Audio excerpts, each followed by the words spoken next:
Donc vous pouvez constater, l'écoulement de l'eau est très lent, donc évier bouché. On va faire ce qu'il faut pour remédier à ça rapidement, étape par étape.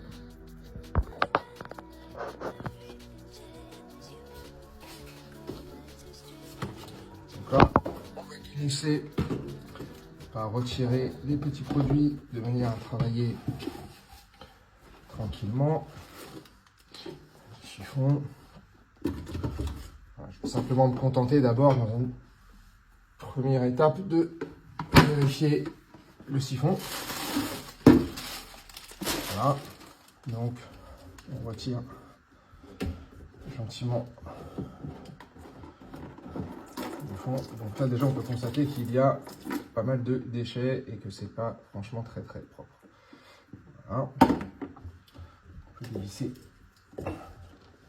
celui-ci également. Hop.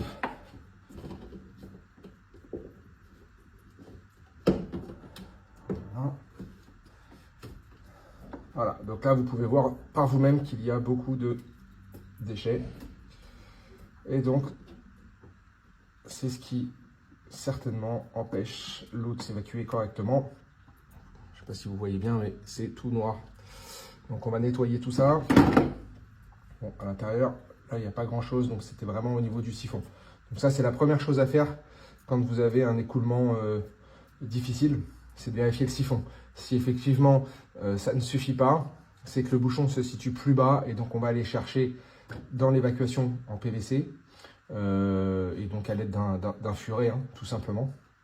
Et petit conseil technique, vous pouvez de temps en temps, à raison d'une fois par semaine par exemple, balancer des cristaux de soude avec de l'eau bouillante, de manière à ce que la canalisation se nettoie toute seule. Donc voilà, je vais simplement nettoyer tout ça correctement, et puis on remonte le siphon par la suite. Voilà, donc ça c'est tout ce que j'ai pu retirer du siphon. Donc, comme vous pouvez le constater, il y a des parties solides qui étaient collées sur les parois du siphon, et c'est ce qui empêchait l'eau de couler correctement. Et puis voilà, on peut voir qu'il est totalement propre, à peu près quoi. Voilà, donc là maintenant, eh ben, on va le remonter et on va faire le test. Donc pour le remonter, je remets le son en dessous, c'est pas nécessaire, mais vous avez cette partie ici qui est réglable, donc ceux qui veulent le faire tout seul. Donc c'est simplement ce qui va vous permettre de régler la hauteur et d'être bien dans l'axe par rapport à l'évacuation. Donc moi ce que je vous conseille de faire, c'est tout de suite de le mettre, voilà, comme ça on sait à peu près. Vous rentrez directement dans l'évacuation. Voilà, vous voyez que vous avez le joint ici. Et là il suffit simplement de faire monter et de visser bien droit à la bonde. Hop. Vous pouvez utiliser un petit chiffon pour avoir un peu plus de force, c'est toujours un peu mouillé. Voilà. Hop. On vérifie que ça soit bien posé.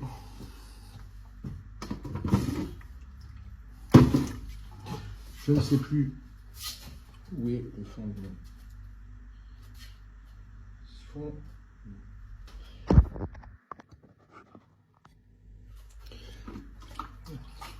Je vais retrouver le fond du siphon.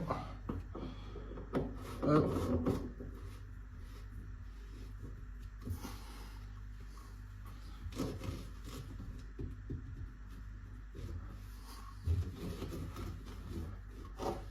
Ça c'est trop plein, on peut essayer de vérifier si c'est bien serré. Il n'y a pas de souci. Hop. Et on va tester. On vous donne la grande eau. On peut voir que l'évacuation pour le coup se fait parfaitement, ce qui veut dire que c'est débouché. Voilà. Et on va vérifier ici qu'il n'y ait pas de fuite, ce qui est le cas. Pas d'humidité. Donc on est bon. Voilà. Donc si vous avez ce genre de problème, pas la peine de courir chez Leroy Merlin ou Castorama. pour remplacer quoi que ce soit.